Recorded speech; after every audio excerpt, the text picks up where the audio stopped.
Bonjour à tous, alors dans cette vidéo on va voir comment rédiger en fait des exigences dans Qtest, éventuellement de créer en fait des cas de test donc par rapport à cette exigence là et on pourra ensuite exécuter donc nos cas de test.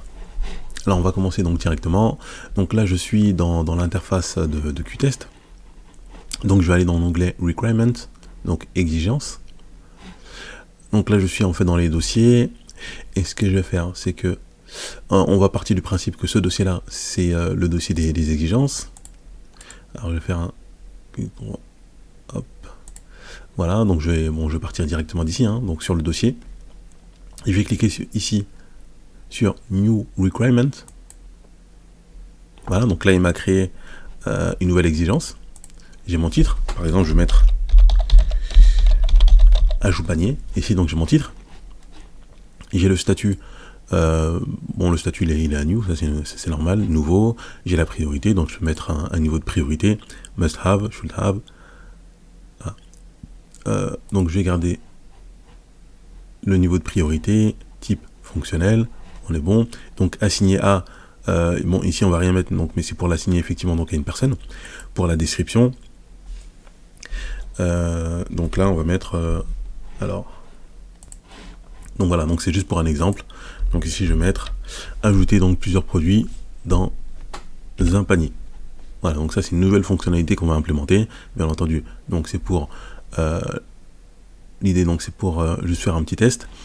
Voilà, donc là j'ai marqué en fait une description, et ici on voit qu'on a des ressources, donc on pourra lier en fait un cas de test, mais qui n'est pas encore créé.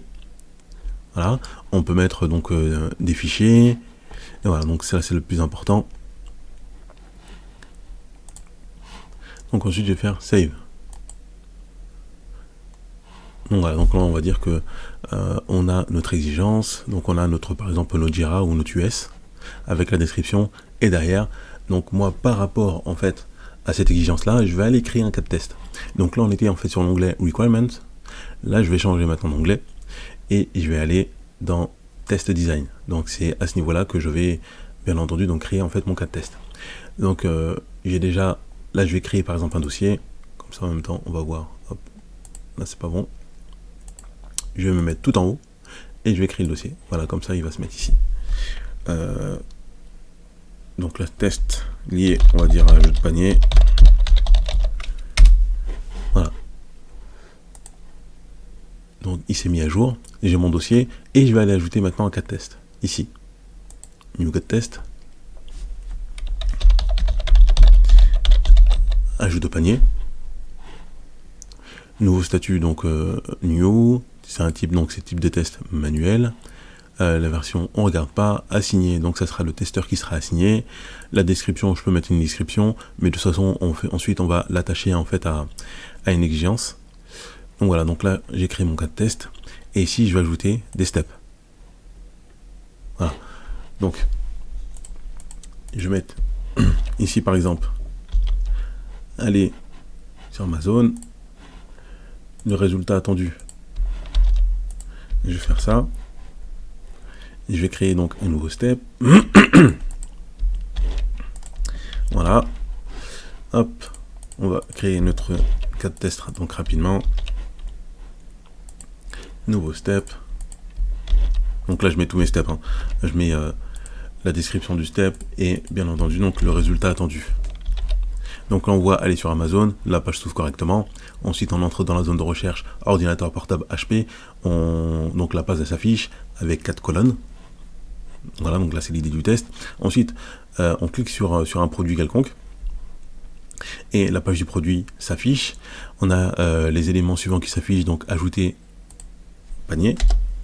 On a acheter maintenant et on a quantité aussi qui s'affiche. Voilà, donc ça c'est notre test. Et bien sûr, le plus important, parce que c'est ça.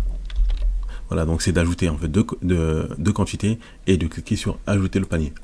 Et là, on a comme résultat attendu la pop-up suivante s'affiche. Donc souhaitez-vous protéger votre achat, donc ça c'est la partie assurance, et vérifier votre assurance. Voilà. Donc on va cliquer sur non merci, donc je clique encore sur add. On clique sur non merci. Et derrière, donc voilà, c'est ça qui m'intéresse. C'est j'ai la pop-up ajouter au panier en fait qui s'affiche avec l'icône de l'ordinateur et j'ai le bouton panier et passer à la commande 3 articles qui s'affichent. Voilà, donc là notre cas de test est bien créé. On va faire save. Ensuite, on approuve le test parce que là il est juste créé. On peut dire que par exemple il est au format brouillon, mais on va l'approuver. Donc ça fait partie parfois donc des processus de test. Donc il y a une personne, on crée les cas de test, il y a une personne qui va approuver les cas de test, les réviser. Voilà, donc là j'ai créé mon cas de test. Après on a plusieurs manières de pouvoir relier le cas de test au requirement, à l'exigence. Je peux aller directement sur l'exigence, on a vu tout à l'heure, pour le lier, mais là j'ai un onglet requirement. Et là je vais faire add. Et c'est vrai que j'ai pas retenu test plan, je pense que c'était celui-là, donc là requirement, je pense que j'étais sur le premier dossier, et voilà, donc là c'était la RQ21. Là je fais ajouter, et là maintenant on voit bien que mon cas de test ajout panier est relié en fait à notre exigence. J'enregistre, voilà, donc la session, on peut ajouter des commentaires si on veut, et là si je retourne maintenant en fait sur alors là il faut que je ah oui, retrouver donc le requirement, c'est ici, ajouter le panier. J'avais pas save peut-être. Donc là maintenant je vais rafraîchir la page. Voilà, et en rafraîchissant la page, donc on voit qu'on a un cas de test là qui est lié. Voilà, c'est celui-ci. Voilà, donc là j'ai cliqué dessus, il m'a ramené directement donc sur mon cas de test. On a les différents cas de test, donc maintenant on sait créer les exigences dans Qtest, et on sait créer un cas de test, lier le cas de test à l'exigence. Et maintenant, ce qu'on veut faire, c'est exécuter ce cas de test. Donc pour exécuter en fait un cas de test, on doit avoir une exécution de test. Donc on voit qu'on a ici un onglet, ici test exécution, où on peut directement créer ici créer un run de test. Moi je vais aller dans exécution ici. Ce que je vais faire, c'est que je vais continuer là ici. Je ne vais pas créer de nouveaux dossiers. Je vais aller en fait dans la release. Mais si par exemple ici je voudrais créer donc un dossier, donc je pourrais très bien créer un dossier. Voilà, par exemple ajouter au panier. Voilà, donc ça c'est un exemple. Et derrière, donc je vais ajouter donc c'est une test suite. Donc on peut ajouter une test suite, une suite de tests, pardon. Donc là, je vais aller ajouter une suite. Donc je vais ajouter mon cas de test. Donc je suis dans test case. Donc dans home page, je pense que non, c'était ajout panier ici. Voilà, ajout panier, et je vais ajouter donc ce cas de test là. Voilà. Et je l'ai ajouté. Voilà, donc je l'ai ajouté ici. Hop. Et donc maintenant j'ai la possibilité d'exécuter mon cas de test. Donc j'ai créé un dossier, j'aurais très bien pu le laisser dans les dossiers du dessus. Et là par exemple je vais le sélectionner. Voilà. Et donc j'ai deux manières, je peux faire un quick run ou run. Donc là par exemple je vais le lancer. Je vais lancer run. Hop. Donc oui, ok. Donc il a approuvé. Donc là j'ai une petite pop-up donc qui s'affiche. Et voilà. Et donc là, step by step, donc je vais aller valider.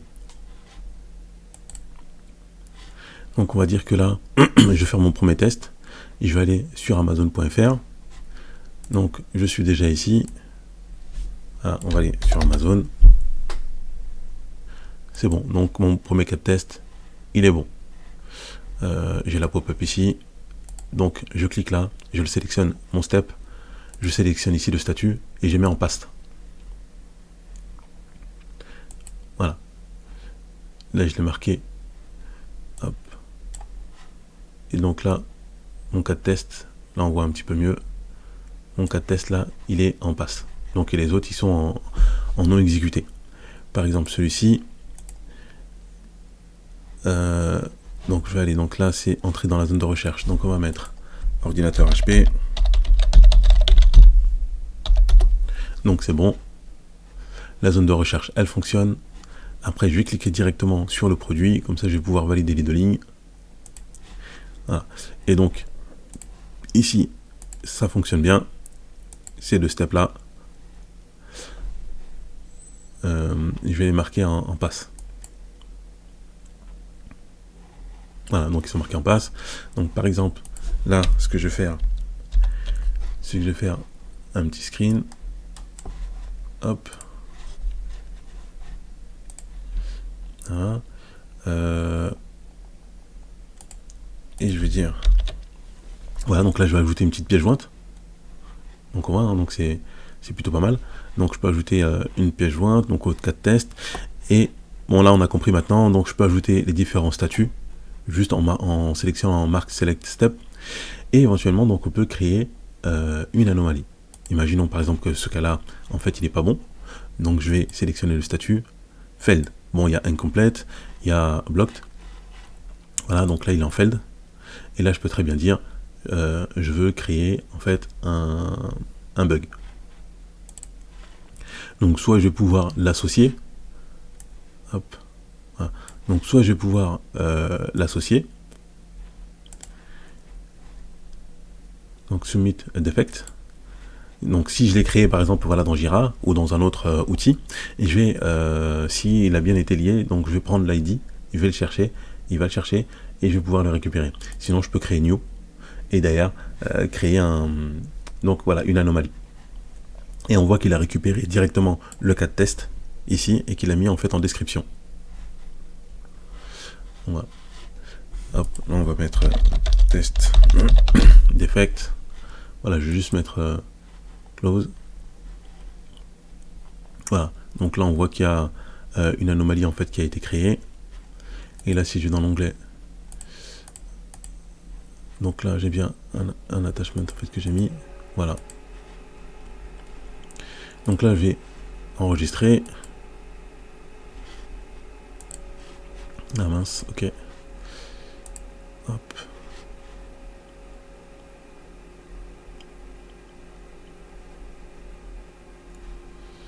Save and close. Donc je l'avais bien.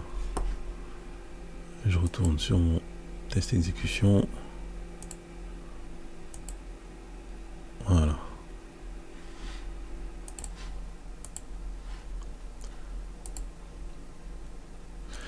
Alors, celui-là, on va dire qu'il est bloqué. Donc je vais aller ici. Par exemple, voilà, vu que celui-là il est failed. Alors pourquoi ils sont tous passés à... Ah, c'est celui-ci uniquement qui est failed.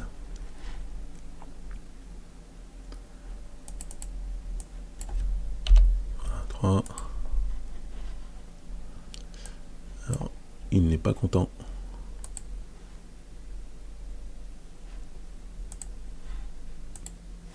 Voilà, bon, là il y a un problème, hein. Donc ce sont des choses effectivement qui arrivent. Saving failed, donc please try again later. Voilà. Bon, en tout cas, donc là on a pu donc créer une autre exécution de test. On a pu l'exécuter également. Et bon, là malheureusement, et là si je crée un quick run, voilà, je dis que il est failed parce que j'ai un step en fait qui est failed. Voilà, donc je l'applique.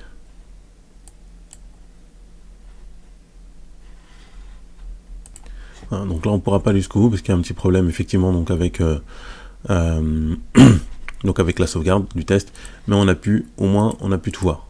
Voilà, donc là on a notre test exécution, on a le cas de test dans test design qui a été créé, il a été raccordé effectivement à l'exigence, donc à la requirement. On a vu aussi donc comment pouvoir créer en fait une anomalie. Donc voilà. Donc je pense qu'on a tout vu dans la vidéo. Je vous remercie d'avoir suivi cette vidéo et à bientôt.